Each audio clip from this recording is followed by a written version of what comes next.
There's no getting away from it. Spring is now definitely here, so the garden projects are back on the agenda. So I'm going to start this year with a rather nice raised planter.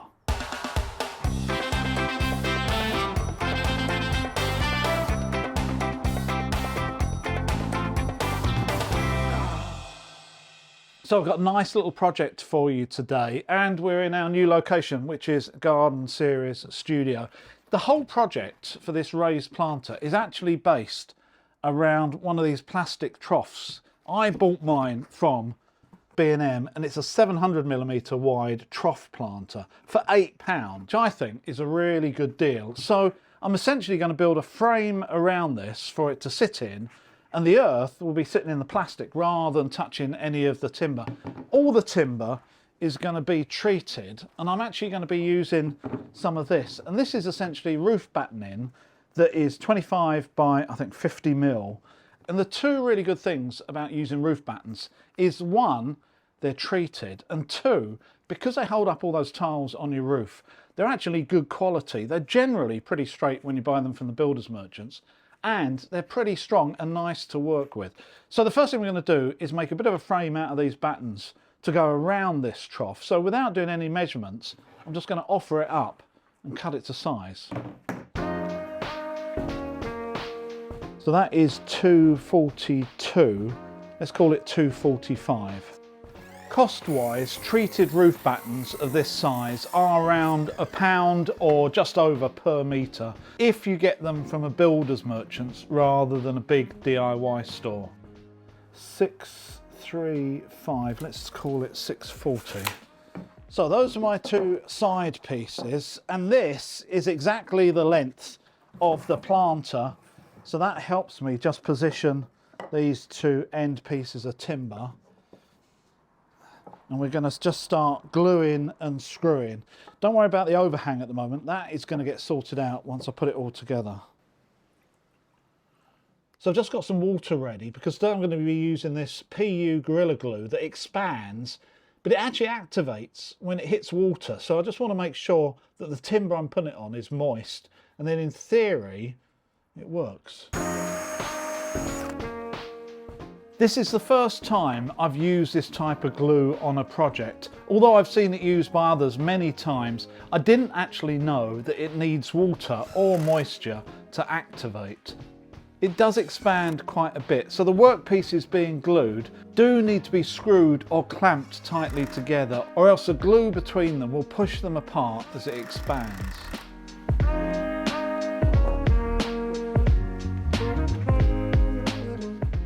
This is a very simple frame, and using a flat bench or surface really helps get everything lined up nicely as you're screwing it together.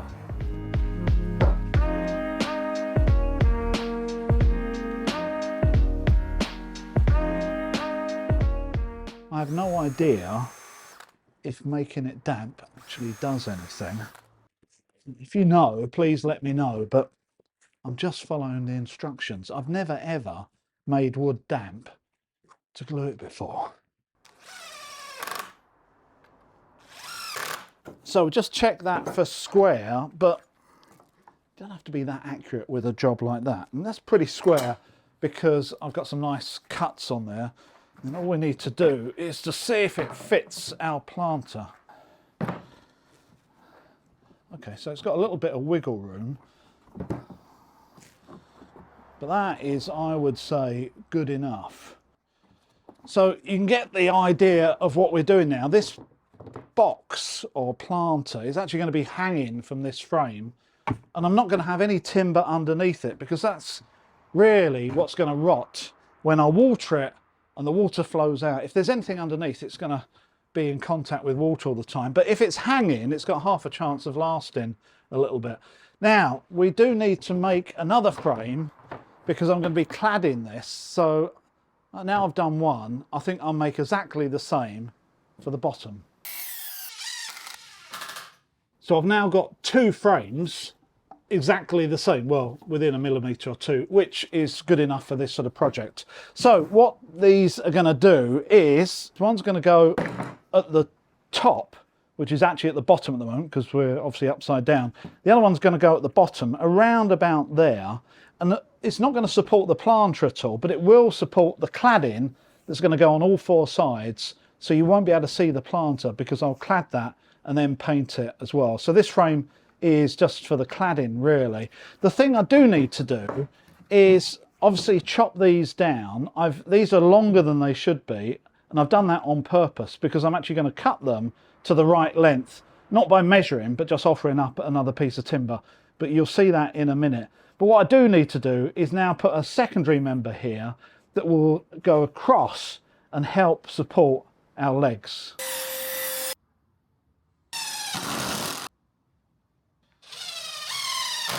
So while the glue's going off and the frames are gaining some strength, let's do something on the legs. Now, I'm thinking treated timber around about 2-inch square, and all I could find in the DIY shop the other day was essentially a thin fence post.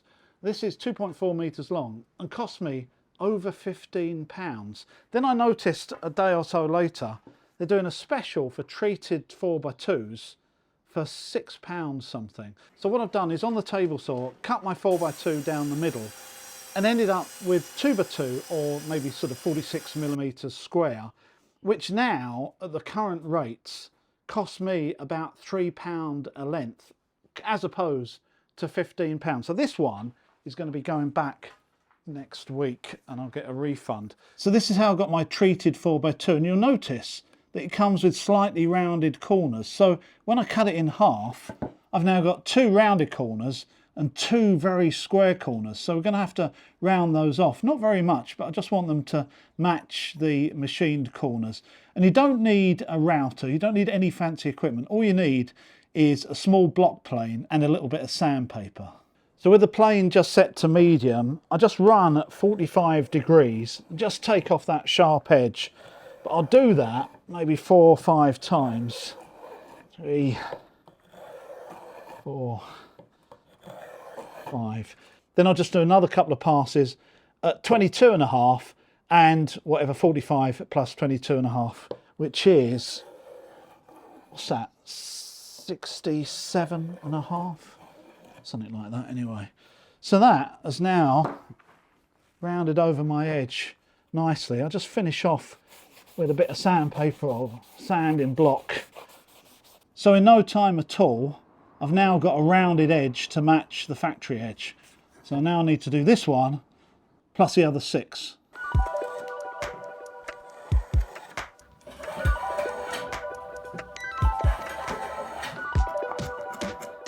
Excuse the wobbly bench, it's a little bit of a temporary setup, but probably pretty similar to most DIYs around the country on a bank holiday weekend.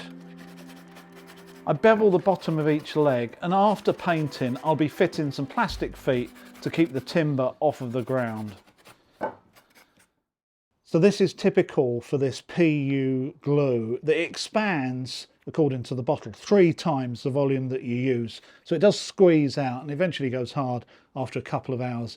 The good thing about it is it does actually fill all the voids and the nooks and crannies. So it's obviously doing its job. Whether it would have done it if I hadn't put the water on, I don't know. Anyway, let me show you how this all works. So these are my frames that are a little bit of strength now.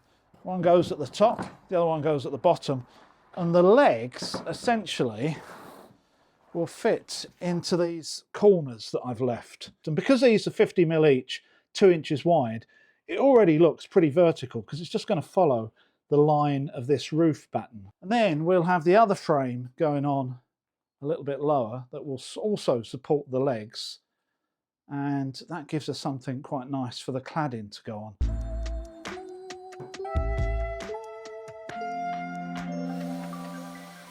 With the 2 battens sticking out at 90 degrees to each other, it's easy to position a leg between them vertically and then just glue and screw them in place.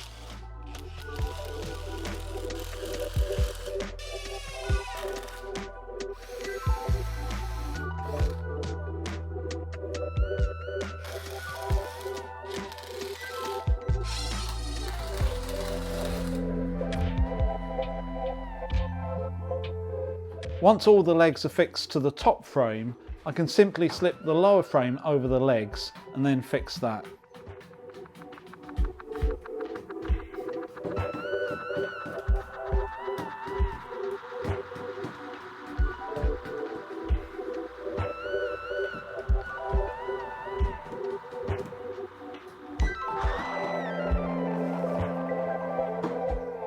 So I'm just lucky that another piece of this roof batten as a spacer between the top and bottom frame just works out nicely. I don't think I need to add it in permanently, but it's just spaced both ends. It just sort of, sometimes things work out.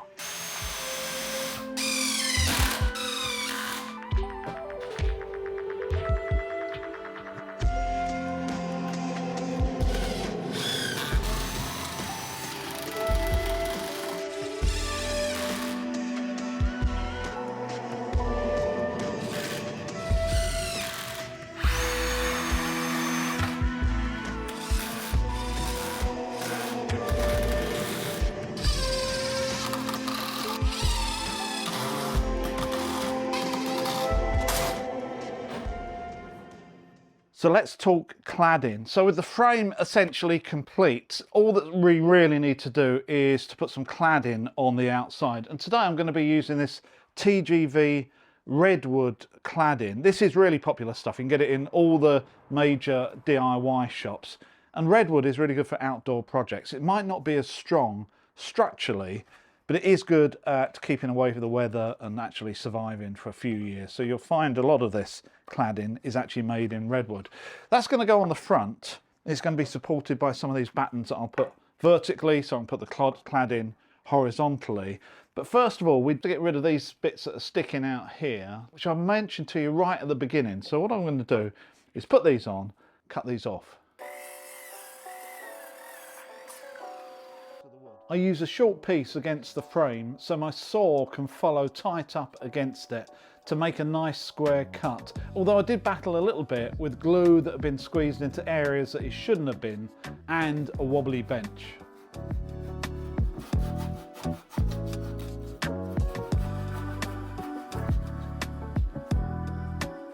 The vertical battens I can now start fixing, making sure that they're flush with the top of the frame. On the long sides I use 3 of these, one at each end and one in the middle, and on the short sides just 2.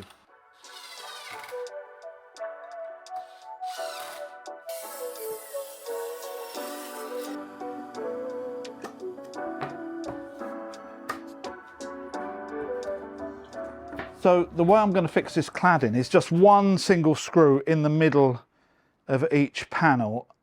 Now these panels will definitely shrink. And if you put more than one fixing in each, then there's a good chance that they're then split because the fixings are pulling against each other. So all I'm going to do is put absolutely, just literally one in each one.